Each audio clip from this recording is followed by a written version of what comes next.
Damage relationship কিভাবে জোড়া লাগাবেন, সম্পর্কের কিভাবে এটা ফিক্স করবেন, সম্পর্ককে কিভাবে টিকিয়ে রাখবেন, যত্ন নেবেন, এটার কিছু ইসলামিক ফর্মুলা আপনাদের সাথে শেয়ার করবেন ইনশাআল্লাহ। সবাই বলুন ইনশাআল্লাহ।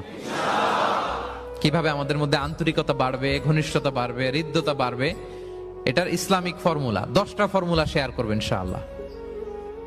জানতে মনে চায়? আচ্ছা ইনশাআল্লাহ।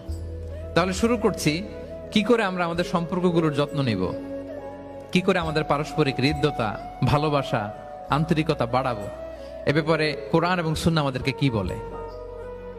এক নম্বরে প্রিয় ভাইরা, এক নম্বরে কোরআন আমাদেরকে আমাদের পারস্পরিক হৃদ্যতা, ভালোবাসা বাড়ানোর জন্য যে গাইডলাইন দেয় সেটা হচ্ছে দেখা হলেই সালাম দাও।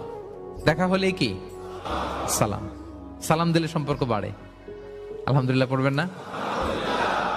তোমরা যখন ঘরে প্রবেশ করবে তোমরা নিজেদেরকে